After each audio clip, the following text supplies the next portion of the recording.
இயேசு கிறிஸ்துவின் நாமத்தினால வாழ்த்துகிறேன். லூக்கா 5ஆம் அதிகாரம் 12வது வசனம். இதில் பார்த்தீங்கன்னா ஒரு குஷ்டரோகி விடுதலை கிடைக்கிறத பற்றி அந்த பைபிளில் ஒரு இன்சிடெண்ட் போட்டிருக்கு.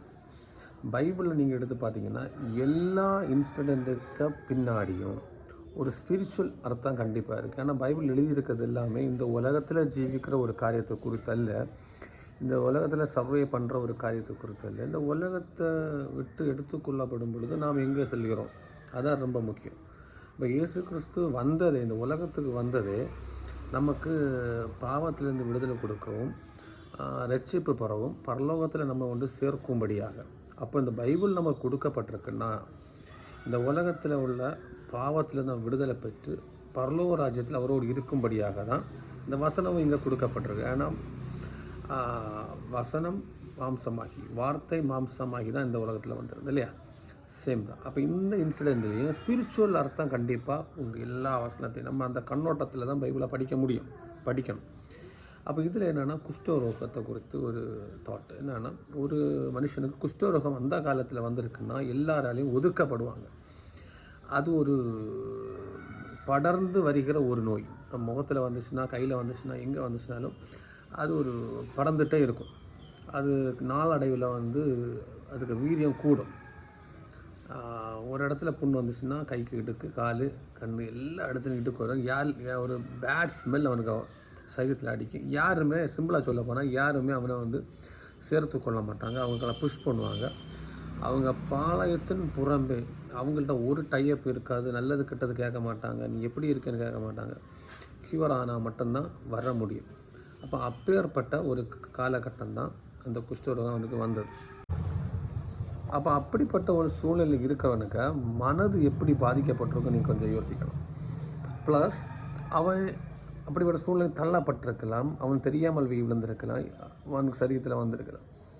இதே சூழ்நிலையில் தான் நம்முடைய ஸ்பிரிச்சுவல் லைஃப் இப்போ உள்ள காலகட்டத்தில் இருக்குது. என்னென்னா சில காரியங்கள்லாம் மனுஷனால் ஒதுக்கப்படுகிற ஒரு அனுபவம், பிசாசு அவனை வஞ்சித்து வைத்திருக்கிற ஒரு அனுபவம், எல்லாருமே அவனை புஷ் பண்ணி வைத்திருக்கிற அனுபவம், அவன் ஒரு ஜனங்களோ கூட கலந்து கொள்ளாத அனுபவம், யார் அவனுக்கு பேச்சை மதிக்காமல், சில பாண்டேஜிலேருந்து வெளியே வர முடியாமல் கண்டிஷனை படர்ந்து கொண்டிருக்கிறது, அவனுக்கு லைஃப்பில் ஒரு பேட் அப்ரோச், யாருமே இவங்கள்ட்ட ஒரு காரியம் கேட்குறதும் கிடையாது, இவங்களை குறித்து ஒரு சாட்சிகள், மோசமான சாட்சிகள், இப்படி நிறைய பேர் நம்ம வாழ்க்கையில் நம்மளை சுற்றி நிறைய பேர் இருக்காங்க. ஒருவேளை நம்மளும் அப்படிப்பட்ட ஸ்டேஜில் இருக்கலாம். ஆனால் எல்லாத்துலேருந்து ஒரு மாற்றம் நமக்கு உள்ளாடி வரணும்னா ஸ்பிரிச்சுவல் லைஃபே நமக்கு என்ன ஆகிருக்கும்னா ஸ்கேட்டராக இருக்கும். இன்னும் சொன்னால் நம்மளோட ஆத்மா கலங்கி கொண்டிருக்கும். எல்லாத்துக்கும் மேலே தேவனுடைய ராஜ்யத்துக்கு நமக்கும் சம்பந்தம் இல்லாமல் ஒதுக்கி வைத்திருக்கிற ஒரு அனுபவம். சிம்பிளாக சொல்ல போனால் அந்த ஒதுக்கி வைத்திருக்கிற அனுபவத்துக்கு சொசைட்டி காரணமாக இருக்கலாம், இல்லை நம்ம தான் பர்சனலி காரணமாக இருக்கலாம், ஃபேமிலி காரணமாக இருக்கலாம். என்னதான் இருந்தாலும் அந்த மனசளவில் பாதிக்கப்பட்டுட்டு இந்த நாட்களில் நீங்கள் இருக்கிறீங்களா? நான் ஒன்று சொல்ல முடியும், இயேசு கிறிஸ்துட்ட வந்தாலே அந்த பிரச்சனைக்கு ஒரு முற்றுப்புள்ளி கண்டிப்பாக உண்டு. உங்களுடைய லைஃப் உங்கள் என்ன மாதிரி பாவமாக இருக்கட்டும், என்ன மாதிரி கஷ்டமாக இருக்கட்டும், எல்லாத்தையும் விடுதலை கொடுத்து நித்தியத்திலையும் நம்மளை கொண்டு போய் கண்டிப்பாக சேர்ப்பார். இந்த வசனத்தை எடுத்து பார்த்தீங்கன்னா 5:12 மெதுவாக படிக்கிறேன்.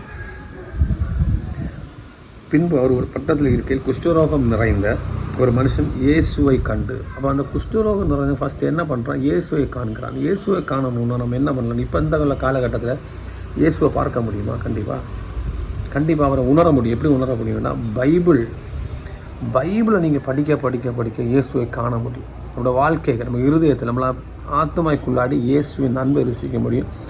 அவர் என்ன மாதிரி கேரக்டர் உள்ளதை காண முடியும். அப்போ இயேசு கிறிஸ்து அறிந்து கொள்ளணும்னா முதல் திங் பைபிளை படிக்கணும். அந்த குஷ்டரோகி இயேசுவை கண்டான் இல்லையா? அப்போ நம்மளும் இயேசுவை காணணும்னா பைபிள் கண்டிப்பாக படிக்கணும். ரெண்டாவது, கண்ட உடனே என்ன பண்ணுறான்? முகம் குப்புற விழுறான்னா அவன் ஹம்பிள் பண்ணுறான்.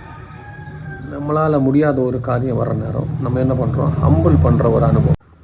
ஹம்பிள்னஸ்ன்னு சொல்கிறது எல்லாமே காட், நீங்கள் சொல்கிறது தான் எனக்கு செய்ய முடியும். இப்போ இயேசுவை கண்டவங்க நெக்ஸ்ட்டு என்ன ஸ்டெப் அவங்க எடுத்தாங்கன்னா குஷ்டரோகி ஹம்பிள் பண்ணணும்.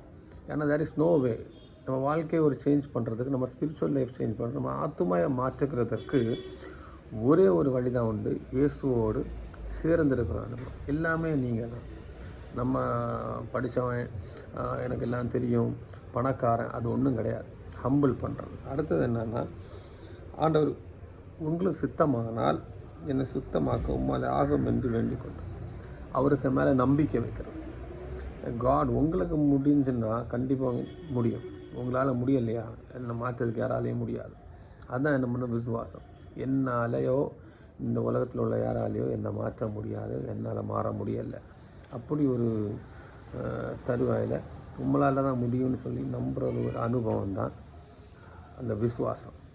அந்த விசுவாசம் நமக்குள்ளாடி இருக்குன்னா we can change. நம்ம லைஃப் கண்டிப்பாக மாறும்.